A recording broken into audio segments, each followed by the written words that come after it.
The 970th edition of the MMA Gambling Podcast on the Sports Gambling Podcast Network is brought to you by Underdog. Underdog is hooking up new customers. Play just $5 and get $100 in bonus funds when you sign up using promo code MMA SGPN.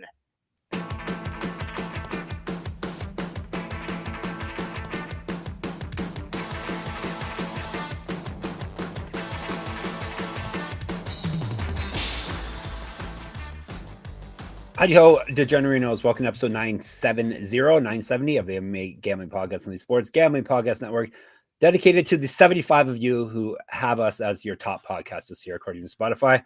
This goes out to all 75 of you. I don't know all your names, so I'm not going to dedicate one to each one of you unless you want to hit me up. Obviously, if you share this online with other people, then I will say your name. And to the rest of you who listen, who aren't your top podcasts, shame on you. And shame on all of you for your musical tastes as well. But we won't really get into that, but it's some really dreadful musical tastes. Thanks for coming to the show. I am one of your hosts. I would be the dessert warrior, Jeff Fox. With me, Daniel Gummy Vreeland. We've got a UFC pay-per-view apparently this week. But more importantly, we got the return of Gumby's favorite, hopefully, if she makes it to the cage. Maycee Barber. We haven't hyped it up enough this time, Gumby. She's back. Better than ever, I'm sure. She has missed her last couple of fights. I didn't realize that because I went back and I was like, looking back at like, do I really have to pick Maycee Barber or not? Nope, and having an existential crisis about it. And then I was like, man, she hasn't fought in a while. She was supposed to fight Rose Namajunas in that fight where she wound up punching Tracy Cortez's eyelashes off. Which, man, what a sentence that is. Yeah. And she dropped out of another fight in there too. So it's been a minute since we've seen her. But yeah, the Blanchfield fight, remember? Was it not Blanchfield? And Blanchfield was very upset about it. Was that yeah. And she said she'd never fight her again, or never even attempt to fight her again. Yeah. And she said her DNA was an abomination, I think. That's Manuel Cape. Who we get next week? We get Manuel Capes. Yes. Which, by the way, if he dropped out of more fights than anybody we know, and to be the guy who is the one on record saying your DNA is an abomination, it's kind of funny that it's like flipped around on him pretty hard. Yep. So this is it. This is it for pay-per-views, Gumby. At least I think in Canada, we're still gonna have to pay for it. Wink, wink. But yeah, for you, this is it. Last time you have. I'm okay with that. I'm okay with that. I figured you'd be okay with that, Gumby. And they're filling out those 324, 325, the numbered card, which we're gonna call instead of pay-per-view. Now the numbered card. We have to find a better name for that. Numbered cards. Yeah. Flag. What was it that Bellator used to Temple. We could do that. Not that. Yes. What is WWE calls it? What, premium live events or something stupid like that? I very much do not know the answer to that question. No offense to any of our WWE watching pals, but no. I very much do not know. I don't watch it here either, but I do hear it. But yeah, they're filling out the cards maybe with the wrong matchups, but they are filling out the cards with some interesting fights for sure. So this card, UFC 323, is filled out pretty nicely, is it not? Yeah, it's fun. Main card, whole thing's pretty good. Yeah, fun top to bottom. I found myself in a lot of fights where I was like, do I like that guy in this fight? Which is, usually a good sign of solid matchmaking.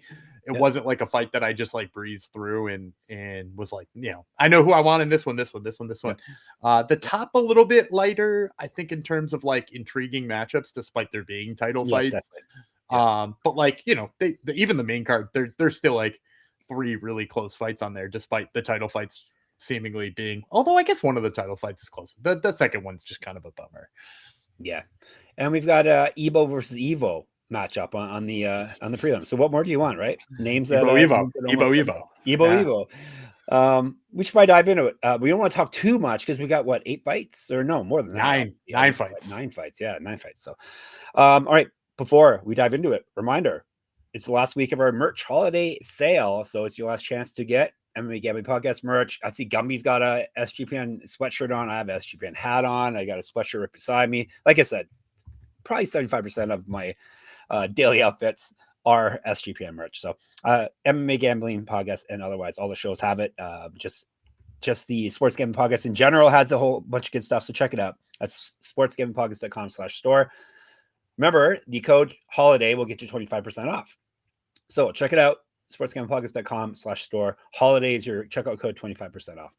Probably I'll mention that again. I'm sure we probably have a multiple regional champ, you would think, on this card. Maybe not. Well, we have at least one. So we are going to have a bunch of Contender Series grads, because that's the way you get yourself into the UFC these days. So UFC 323, Dvalishvili versus Jan 2. We love ourselves some rematches for sure. Going down this Saturday, Las Vegas, Nevada. We're not talking about those guys in this episode, though. We're talking about the prelim fights. 6 p.m. is the start time for the prelims. T-Mobile Arena, if you want to go watch it. Las Vegas, Nevada. 14 fights. Starting off with, see, this is a good one too. 145-pound fight. Muhammad Naimov. He is from Tajikistan. Yes. Yeah, good for me. I'm catching on to that flag. Myron Santos is from Brazil. He's on Gummy's Top Turtle podcast. He's actually a world traveler. Well, at least a U.S. to the Brazil and back traveler recently. You can listen to that on Top Turtle this week. They're fighting 145, like I said. We'll tell you about Naimov first. Hillman, 13-3, 6 knockouts, 2 submissions. He's been submitted once. That makes him durable. 5-1 in the UFC. He's won 2 straight and 8 of 9. He's fight up at 155. 0-1 in Contender Series because he lost to who? Oh man, Naimov lost on Contender Series. Yeah, it was a while. I think. Oh, it was to somebody. Really good, I think, if I remember. Was it to one of those brothers that one? Nope, wasn't a brother. Colin Anglin. Oh no, that's even more shocking. Yeah. Yes, not a good loss. He's gotten a little better since then. Excuse me. He is 2 inches taller than Santos. He's got better grappling stats than Santos. He's been outstruck in the UFC by 0.84 strikes per minute. Hasn't stopped him from losing, though. From winning, excuse me. He's 5-1, like I said. Plus 220. The legend, Myron Santos. 16-1 with 8 knockouts. He's been knocked out himself once. 3-0 in the UFC. He's won 4 straight. He's not lost since February 2022. 2-0 in the Ultimate Fighter and the champion of his season. He has fought at 125, 135, 155. 1-1 as a pro grappler. 2 inches of reach over Naimov. 6 years younger. Better striking and active striking stats than Naimov. He's outstruck his opponents by 1.15 strikes per minute, minus 235. Gummy will kick it off for us. Yeah, I'm obviously going Myron Santos. Is it obvious, though? Yeah, because here wasn't totally obvious for me. There was a second where you said, Myron or Muhammad Naimov obviously got better. Did he get better, or is he just got better at cheating? I mean, like he's like glove grabs, fence grabs. Yeah, and that'll get you plenty of wins, though. Yeah, I mean, nothing happened to you. It doesn't mean right. It's been doing it. Yeah, I mean, like he should have never beat Nathaniel Wood, right? Like that's why you just let Nathaniel Wood finish one of those takedowns where he grabbed the cage or take a point away from one of the fence grabs, and he loses that fight too. And for me, he's always been kind of a guy who loads up a little bit too much on his strikes, makes it so that he kind of relies on his takedowns because he's not going to land with all that much volume. And look, Myron Santos, like. I was a doubter going into his last fight. Like I believed in him all through the Ultimate Fighter. And then I was like, man, they cannot give him Sadiq Youssef right now. Like that is a big ask for a kid at 25 years old. What did he do? He went in there and pieced up Sadiq Youssef like he's never boxed before, and to me, like Naimov is far worse of a boxer I think Myron Santos's grappling defense holds up too. And, not that this is the end all be all of a statistical breakdown here or a fight breakdown here. He is training with the fighting nerds now. He did a whole fighting camp with the fighting nerds. That's a good thing now, though. It is. They got a bit of a stink because on now. Why? Because they lost a top 5 matchup. 4 other guys lost top 5 matchups. I know. Yes. Right. And then every single one of them has come back with a big win. Like maybe they don't have any champions yet, but they do have 4 guys in the top 10s of their respective divisions. And then like seemingly guys getting signed left and right, guys turning in their best performances, right? Like Michael Olszewski looks way better now that he's there versus when he was back in Poland. Look, I think it's a great move for him. I think he's working with some really tough training partners down there. I love the move for Myron Santos, and like if nothing else, the fighting nerds have always had really good takedown defense too, with the exception of Mauricio Hoofy struggling with BSD. Like I imagine his wrestling defense will get even better, and he's so much better of a striker than Naimov. So look for the speed really to carry this, and the fact that he's like not a one-shot guy. He's a guy who puts together really good combinations. Yeah, I was thinking about taking Hillman. Decent grappler, maybe not defensively. Well, if he gets to hold the cage, he is. Willing to get into scraps. So that may be the issue here. The willing to get into scraps because Santos, as you said, faster, better striker. That's pretty much it. And and can have explosive hands. Not overly explosive, but I don't know. His knockout of on the Ultimate Fighter finale was devastating. And again, that was against the guy who is kind of like a heavy grapple first kind of guy too. Yep. Yeah, Santos, I ended up deciding I will go with the favorite here. So Santos is the pick. We're going to 185 now. Mansur Abdul-Malik, Antonio Trócoli, U.S. versus Brazil. Trócoli nickname is Malvada, excuse me, which means evil. So he's Evil Broccoli is his nickname, right, Gumby? From now on, he's Evil Broccoli. Is he not also? He's Mr. Someone. He's Mr. No, Norma Dumont. Is he not? Is that no, right? You're thinking of somebody else. I'm thinking of someone else. Oops. Yeah, the guy who fought like 3 weeks ago is Norma Dumont's dude. Okay. Another Brazilian guy. Another big Brazilian guy. This guy, Malvado Trócoli, 12-5 with 1 no contest, 3 knockouts, 5 submissions. He's been knocked out twice, submitted once. 0-2 in the UFC. He's lost 2 straight and won 1 of 3. 3-2 with 1 no contest over his last 6. Been finished in his past 2 fights. He's not won since November 2021. No contest on Contender Series. He won when he failed a drug test. For real drugs, as we like to say on this here show. Actually, we like to say. We do. We call it real drugs because it's not like weed or something stupid like that. It's actually a performance enhancer with some name that like Andrew or something. Regional champ. He's fought at 170 and 205. 2013 Pro MMA debut. 4-inch Jalin Abdul-Malik. He's outstruck his opponents by 4.5 strikes per minute in the UFC. Yeah, he's lost plus 800. We're not going to get a real drug shirt made up for the show, Gumby. Real drug? No, we're not getting real drug. It's for the show. We say it is something we say. All right, Abdul-Malik, Ma'am, is 8-0-1, 7 knockouts, 1 submission. I made up the nickname. 2-0-1 in the UFC. He got a draw in his last fight. I was trying to think which foul happened in that one. Yeah. No, it wasn't a foul. Actually, it was a foul, but then they judged him the winner, but they weren't supposed to, or something like that, right? Yeah. And he wound up getting turned into a draw like a month after it happened. Yeah, it was a winner. Cody Brundage, too. Yes, it was. High IQ. 1-0 Contender Series. He's fight at 205, an inch of reach, 7 years younger than Trócoli. Better striking stats, 3 times more active landing strikes. He's outstruck his opponents by 0.78 strikes per minute, minus 1,000. Sadly, it's gone into the 4 digits. It was 8 something a few days ago. I got to take Abdul-Malik regardless. He's going to win. He's probably going to knock him out, but that's still not even that great. That's like minus 400, I think. I saw that. I was like, I was looking for him inside the distance, and it was like negative 700. And I was like, man, inside the distance is negative 700. Yeah. I mean, like, it makes sense though. Like, he's so fast, he's so explosive, he's so good. It seems like they're setting him up for just kind of like an easy fight. Like, he wanted one more before the year ended, and they found whoever they could. Marco Tullio, by the way, the intern has got back to me, is the boyfriend, not Trócoli. So yeah, and like, look, Trócoli, hittable, takedownable, dangerous when you let him throw with you. But like, I don't know. It seems like Mansur Abdul-Malik is going to do the right thing here and not stand and bang with him wildly on the feet. So like, as long as he either chooses to pick him apart from the outside or chooses a double leg and doesn't choose to sit in a phone booth, he should win this fight pretty easily. Yep. Lock it in. I was saying that way too much. I saw when I was editing podcasts, everything was locking in. I like it. That's a catchphrase. Like stop trying to make real drugs a catchphrase. And make that a catchphrase. It's way better than lock it in. Way better. All right, 205 we're going to now. Ibo versus Ivo. Ibo Aslan, he's from Turkey. Iwo Baraniewski, he's from Poland. He's got a ski at the end of it, so obviously. We'll tell you about the last Ottoman first. Aslan, 14-3 with 14 knockouts. He's been submitted twice, 2-2 in the UFC. Won his first 2, lost his last 2. 6-2 over his last 8. 1-0 Contender Series. He's fed at heavyweight, multiple regional championships on his mantle. There you go. We did have one. Correct.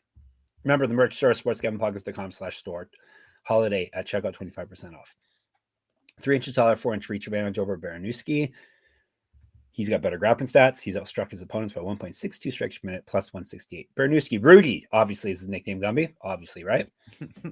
It makes sense. Does he look like Sean Astin? Yeah, it makes yes, exactly. It makes perfect sense. 6-0, 4 knockouts, 2 submissions. He owes us a decision. This is his debut. 1-0 Contender Series. Judo champ, BJJ champ. 2 years younger than Aslan. Twice more active. He outstruck his opponent by 6 strikes per minute on the Contender Series, minus 180. Did you like him coming off Contender Series? Remind me.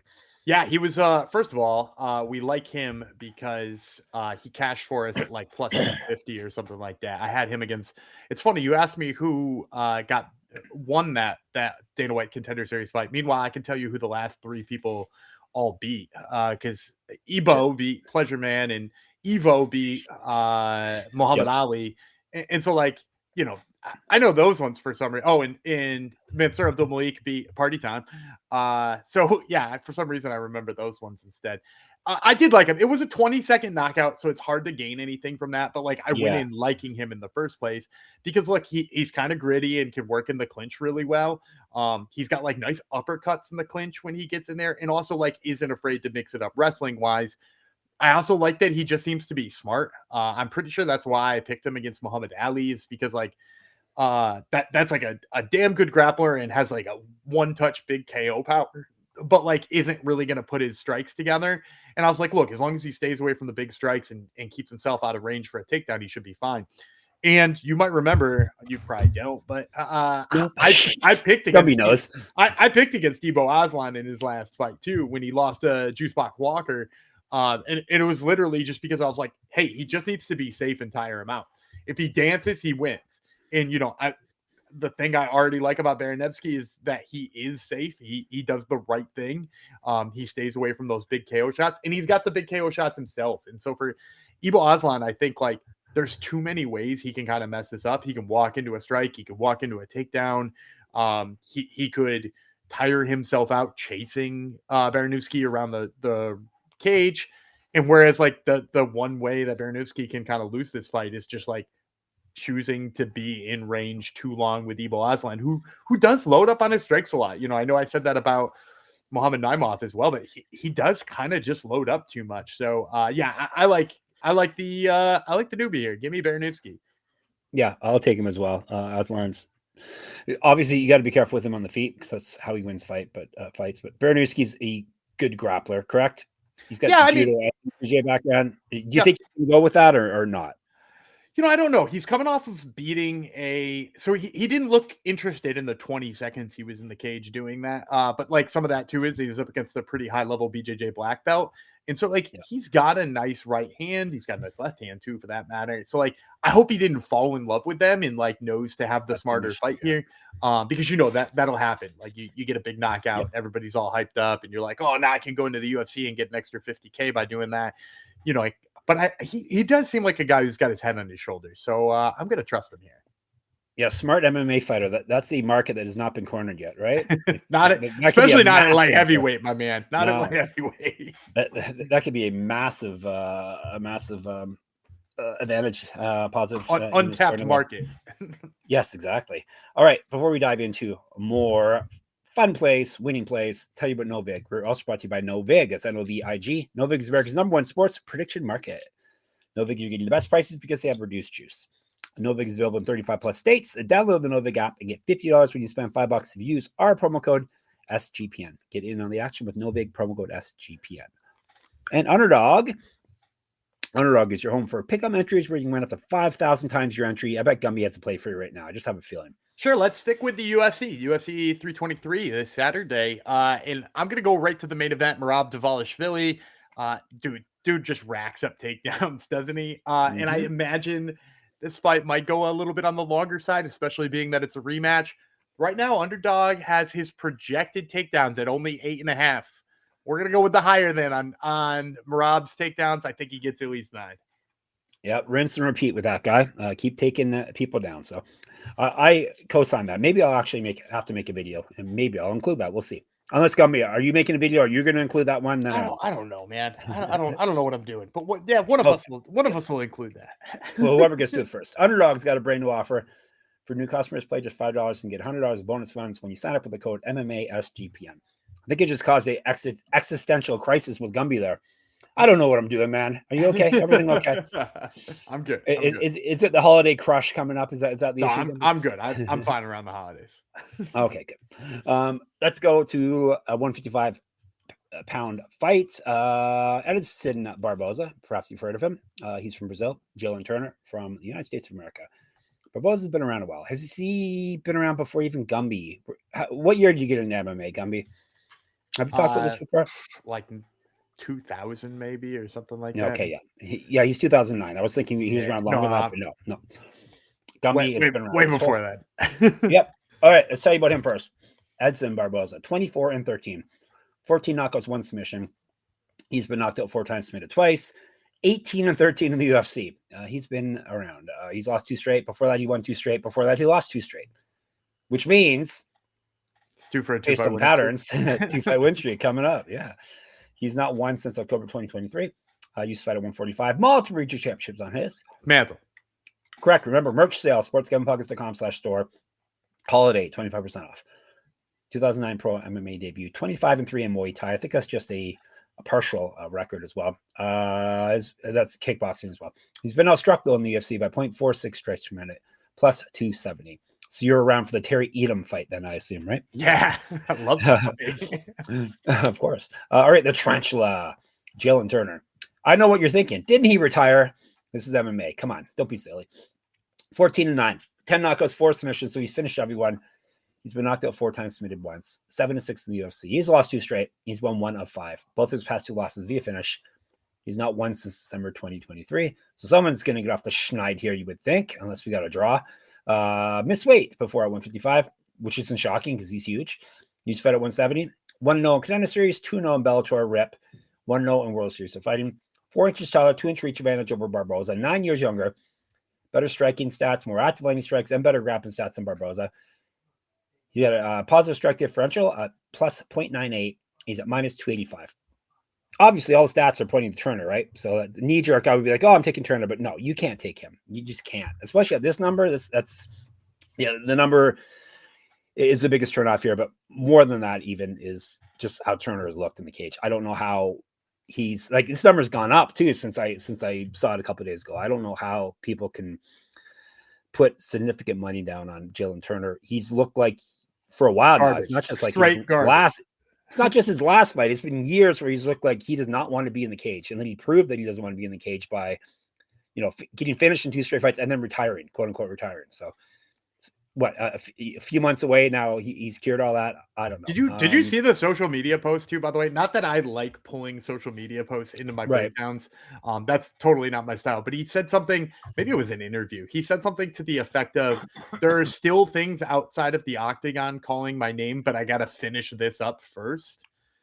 Like, that's not good language like that's terrible language. What, he has 1 fight left in his contract or something? Yeah. I don't see how you sure what it sounds like. Yeah, obviously if he is right, but you can't bet on him being right. But if he is right, like he was, years ago, then obviously I would pick him to take care of Barbosa. But yeah, but like even hear me out too. So like I'm going Barbosa as well. Like I'm on your side. We're both taking him plus 270. Too big of a steal to not play him here. But like.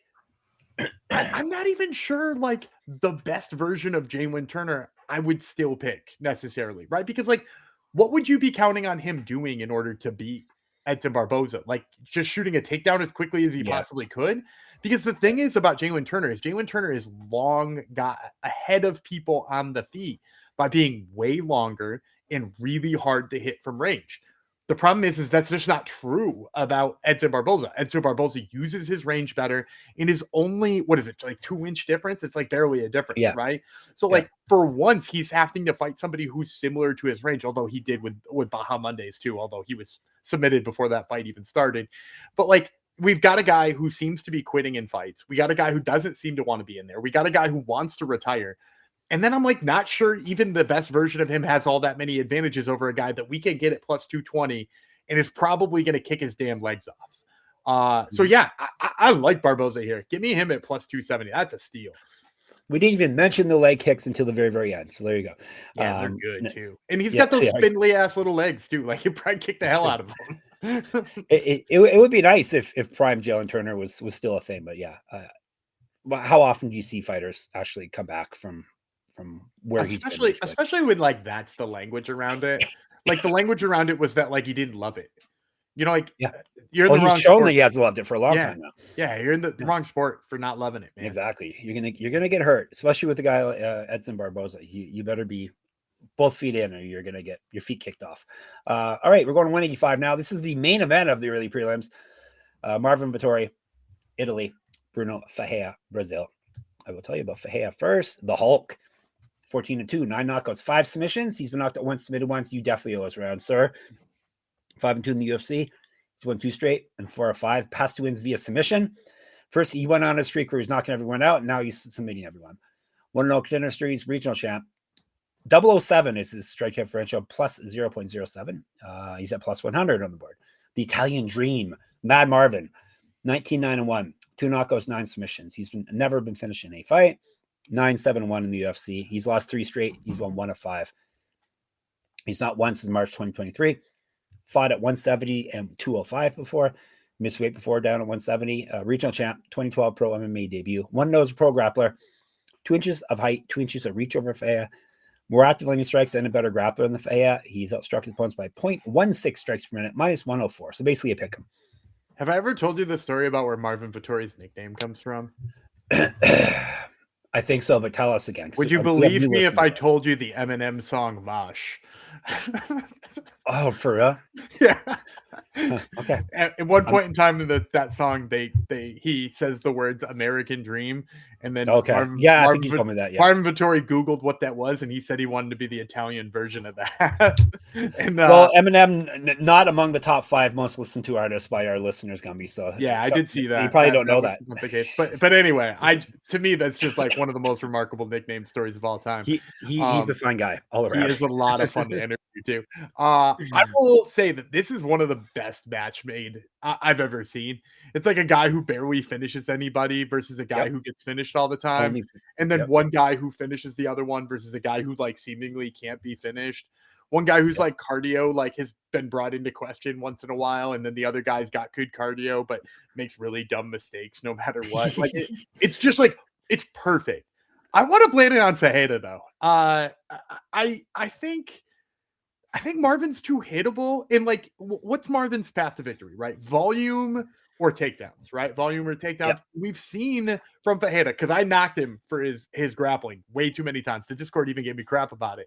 But like, his judo like kind of holds up. Like he hits those like little hip tosses and scrambles and gets right back to his feet. And we've seen him with some top control. Plus, Marvin Vettori has not been shooting a lot of takedowns in his most recent fights. Like if you go back and you look, like the numbers have been sinking significantly as he's gotten later in his career. So like, I kind of think that like he winds up just trying to like outpace him with boxing on the feet. Is he going to run into one? Are the memorable shots going to be Marvin Vettori's? My guess is no, right? Like Ferreira is going to be the one either landing a knockout blow or landing the blows that you remember. And that seems like it will probably play up in the judges' favor anyway. So I'm kind of banking on him not gassing out, which is part of that, but I'm going to take Ferreira. Right. Yeah, me too. Yeah, he's not as stark as the Turner example, but Vettori is another guy who's just, he doesn't have it anymore. Well, what he had in the first place was never like world beater stuff. You know what I mean? Like he was gonna beat people who he could take down, and he was gonna lose to most of the ones he couldn't. Yeah, he has to grind out wins. Yeah, this is which it's a scary thing to try to do against a guy like the Hulk. Even with questionable cardio, he's got that one hitter quitter power too. Maybe he's gonna be the first guy to finish Vettori. That wouldn't be the craziest thing. Vettori's got a lot of miles on his. May talk about that on tomorrow's show. Oh, good. I was gonna possibly take that as a play, but maybe I won't then if Gumby's already in on it. But yeah, Ferreira is the play here for sure. Now we're finally to the main prelims. We have got 155 lightweights. First, Ziam from France. Nazim Sadykhov. He is from Azerbaijan. We will tell you about once Tapology actually reloads. And actually, I don't need you, Tapology. Screw you. I will tell you about Sadykhov first. Black Wolf, 11-1-1, 8 knockouts, 2 submissions. He's been submitted once. 4-0-1 in the UFC. He's won 2 straight and gotten 11-0-1 over his last 12. Past 2 wins both via TKO. Has not lost since November 2018. 1-0 contender series. He's fought at 150. More active lightning strikes than Ziam and better grappling stats than Ziam in the UFC. He's been outstruck by 0.34 strikes per minute in the UFC in the contender series, and he's at plus 127. Smile Killer, Ziam, 17-4, 6 knockouts, 4 submissions. He's been submitted 3 times. 7-2 in the UFC. He's won 5 straight and 7 of 8. He's not lost since February 2022. Welterweight championships on his mantle. Correct. Get a shirt, get a merch, get all the good stuff. sportsgamblingpockets.com/store. Holiday at checkout, 25% off. He used to fight at 170 and 185. 2014 pro MMA debut. 3 inches taller than Sadykhov, 6-inch reach advantage. 3 years younger. Better striking stats. More active landing strikes. Sorry, not more active. Better striking stats. He's outstruck his opponents by 1.23 strikes per minute. Minus 128. Give me Smile Killer here. I like him in this matchup. The reach is a big thing because I think he's the better striker in this matchup, and he's going to have a half foot of reach to take advantage of that. He's also a good grappler as well. He's pretty solid. It's newfound that he's a really great grappler. Because that was like a massive hole in his game early on. I was like, I was actually off Ziam in a bunch of fights, just being like, he's not going to be able to defend this takedown.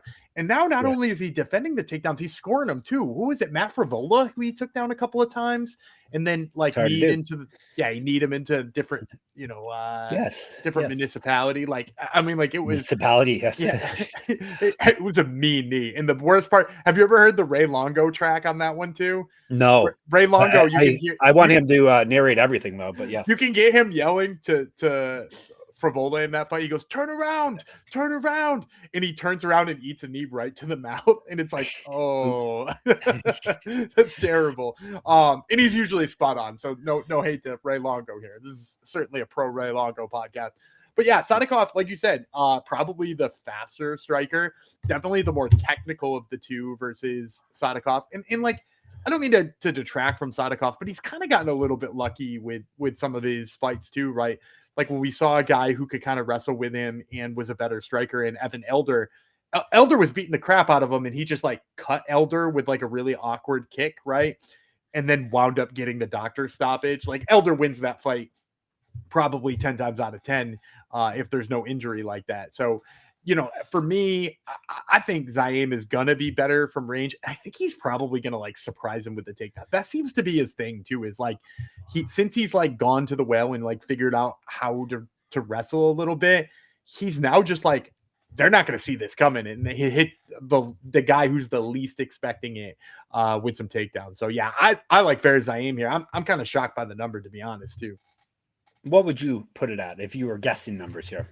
Where would you put it? I probably would have put Ziam close to 2 bills. I think he's a 2-1 favorite in this fight. Just because like I kind of think Sadykhov is like outperformed his actual abilities in terms of his results. And Ziam maybe the exact opposite. Like some of those losses are kind of fluky too. So he could actually be in a lot better of a spot. All right, the team ride continues. Let's see if it continues after this ad read for Rhythm. Our friends at Rhythm, RTHMM, they are crushing it in the NFL this season, especially on props. They've been really good at identifying when to fade players and take those unders. And college basketball is up and running. And with 300 plus schools, Rhythm has predictions for every game, every night. Pairs nicely with the college experience shows with Mac, Colby, and Noah. Every game, you're prepared. Super easy to sign up, run predictions off the house, model, or make your own and play with these sliders. With so many sports in the holidays, this makes it easy to get an elite prediction on a game so you and I can focus on other sports. Gummy will help you focus on other sports as well by giving you a winning play right now. Yeah, I don't know if you're going to get this in your ears on Wednesday night before the game tips off, but if you do, take the Bucks as home underdogs here against the Pistons. Even though the Pistons have been on a nice little run, they haven't really been blowing anybody out of the water. I think the Bucks can keep it close. They're getting 4.5. I'll take the points with the Bucks. All right. Use promo code SGPN25 when you download the Rhythm app for 25% off your first month. Download Rhythm and use promo code SGPN25. All right, to Gumby's main event, women's flyweight. Maycee Barber versus Karine Silva, U.S. versus Brazil. Silva, killer Karine Silva, 19-5, 9 knockouts, 8 submissions. She's been knocked out once, submitted twice. 5-1 in the UFC. She's won 10 of 11, including her last bout. 1-0 contender series. She's fought at 115 and 135. 2013 pro MMA debut. 2-inch reach advantage over Barber. Better grappling stats than Barber. She's outstruck her opponents by 0.1. No, she's been outstruck by 0.16 strikes per minute, plus 165. The future Maycee Barber. I don't know what she's the future of, but she's the future. She's the future Barber, remember? Yes, that's right. Yeah. Future hairstylist is 14-2, 6 knockouts, 2 submissions. Never been finished in a fight. 9-2 in the UFC. She's won 6 straight. Before that, she lost 2 straight. She's not fought, though, since March 2024. She last lost a fight February 2021. 1-0 contender series. Used to fight at 115. 5 years younger than Silva. Better striking stats and more active landing strikes than Silva. She's outstruck her opponents by 1.8 strikes per minute. She's at minus 163. All right, Gumby, are you taking your favorite fighter here? Hell no. You know, neither am I. Team Rye continues. And at first when I looked at this line, I was like, oh, I remember Karine Silva took a recent loss. Maybe I'm like jumping the gun too much. I went back and I watched that entire Vivi Arroyo fight for Karine Silva. She won that fight. There's no doubt in my mind she won that fight. She won every single judge on the first round. And then the second round, she beat the crap out of Arroyo for like 4.5 minutes. And like a position gets reversed with 30 seconds left. And like Arroyo hits her with some like kind of weak hammer fists and like has like a good position. But it's like 30 seconds at the end of like, a 5-minute round where she got the crap kicked out of her. I thought Karine Silva went into the third round being like up 2 rounds and like, how the hell could she possibly lose this? And I think she thought that a little bit too.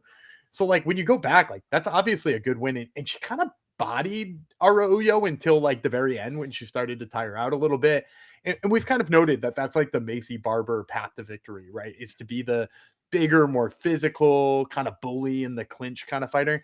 And like, I went back and watched her last fight, which granted now at this time is a long time ago. She kind of struggled in the clinch with Kate Sermonara. Sermonara like had a lot of advantageous positions. That's something I don't typically think too highly of her in, is that she's like a dominant grappler. She's always the person who strikes from range and says "hiya" a lot. But instead, like she was in the clinch and she was mixing it up with Maycee and like doing pretty well in it. So like, yeah, Maycee obviously won the fight, but I don't trust her to be physical with Karine Silva here. And like, then if she tries to strike from distance, the way she strikes, it like lends itself to getting stuck in the clinch a lot. Like the way she like has to move forward as she's throwing her strikes, and there's she crashes into the opponent. She crashes a lot, and there's not a lot of power despite the fact that she crashes. And like Karine Silva actually throws with a lot of power. She had Arroyo bleeding really badly in that fight from the nose and just like leaking everywhere. Like she actually throws with probably more power than Maycee Barber. So while I originally looked at this and was like trying to be like, okay, well, don't be an idiot here and just pick against Maycee Barber, because then after I watched the film, like, I think it's the only thing you can do here. Yeah, I'm with Karine Silva. Yeah, she's not going to be able to outmuscle Silva, which is what she needs to do to win fights. Silva's better on the feet, and you're missing a big part too. Karine Silva, fighting nerd. Fighting nerd and a killer as well. Fighting nerd. Right? She's a fighting nerd. Their camp's expanding, which is good to see. And you got to worry about Barber's health, just her overall health, and whether she's been able to train properly, and if she can still be physical in fights. We really don't know. Especially like if my biggest concern with Karine Silva too is whether or not she can fight physical late in the fights. Like that's where she struggled a little bit with Arroyo. Yeah. But like if Maycee's having trouble with her weight cuts and has been out for all these health issues, like you can't imagine that she's the one like pushing the pace in fighting hard into the third. Yep.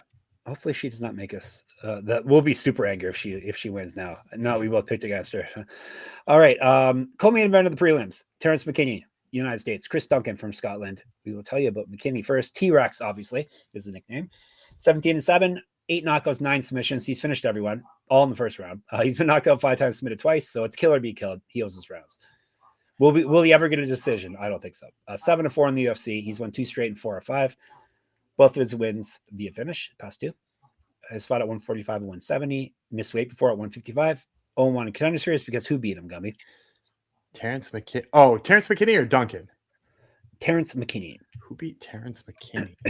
I remember who beat Duncan. What could beat a dinosaur in a fight?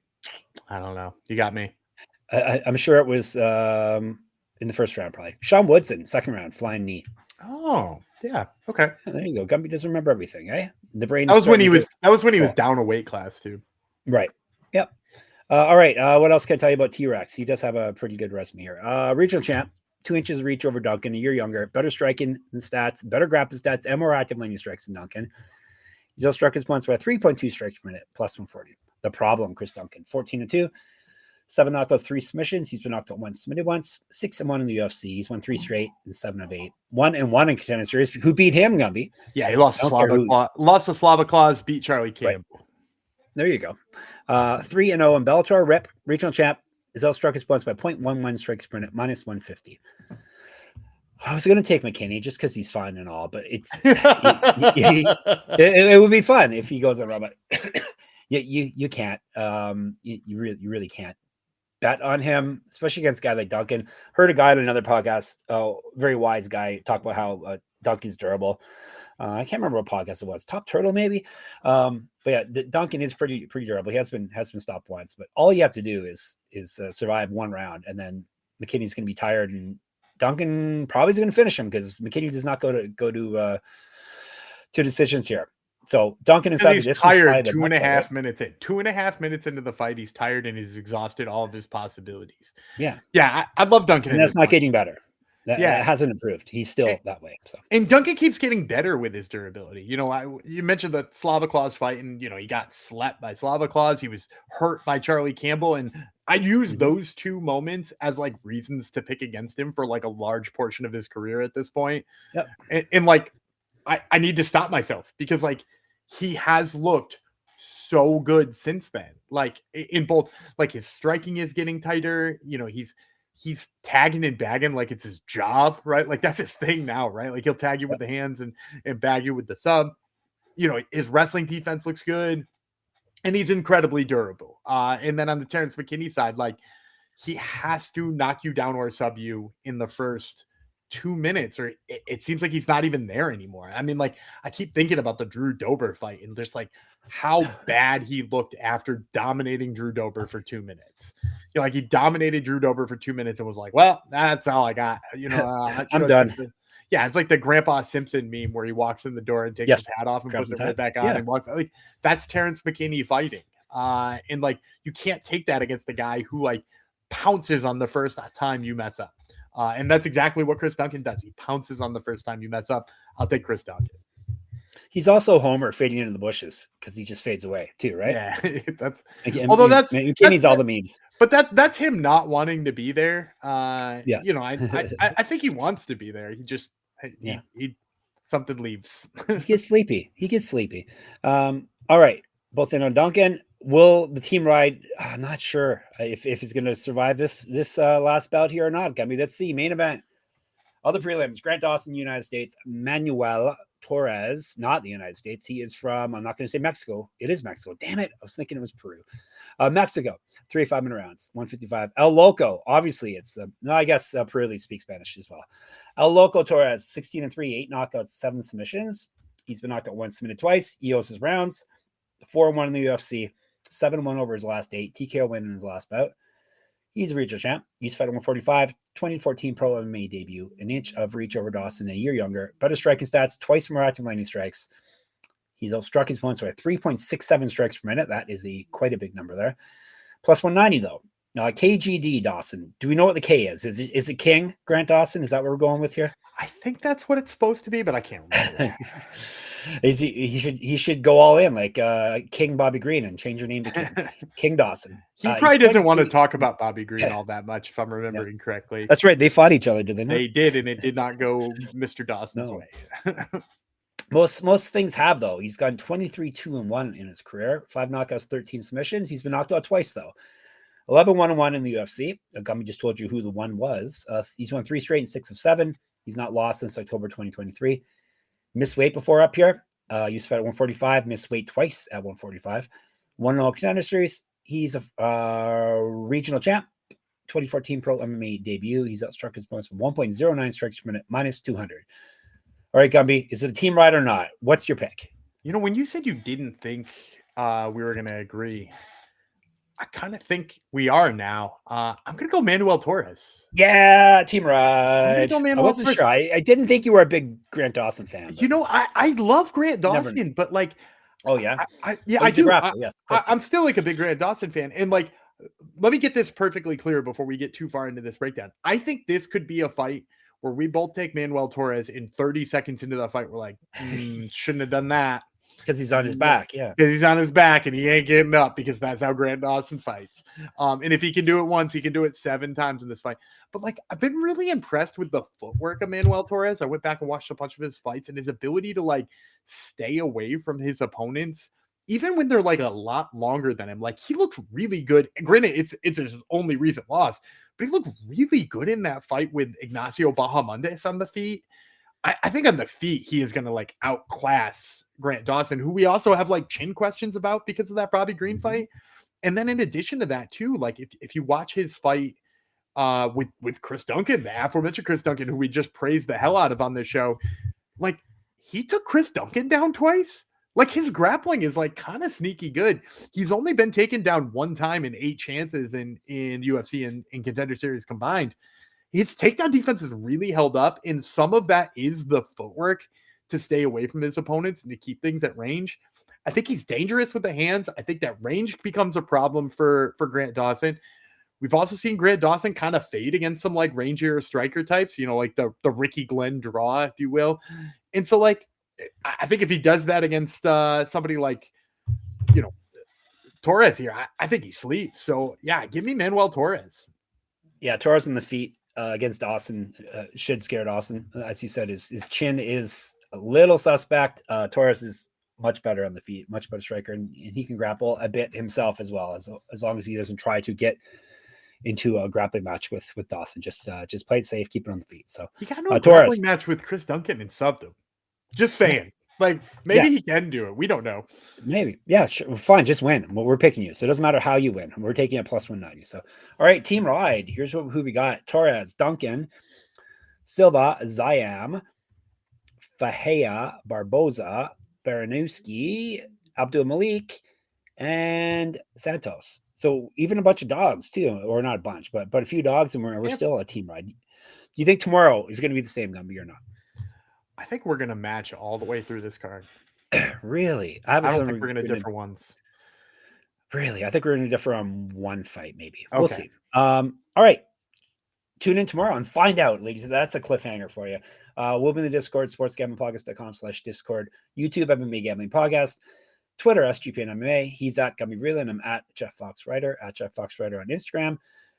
Go to my Substack, enter my free UFC 323 pick'em contest at not sportsgamblingpodcast.com. You should go there as well, but moneymma.substack.com. Gummy's got Top Turtle MMA podcast. I just listened to it yesterday, I believe. Tell people who is on the podcast this week. Yeah, we got Mairon Santos, who is fighting on this here card, and then AJ Fry, who will be fighting on the last card of the year next week in the Apex. Yep. Check it out. And of course, sportsgamblingpodcast.com, sportsgamblingpodcast.com/store. Remember, holiday at checkout, sportsgamblingpodcast.com/Patreon for some bonus content from the bosses. We'll be back tomorrow. Loco, Jeff Fox, KDV. We'll see you tomorrow. Bye.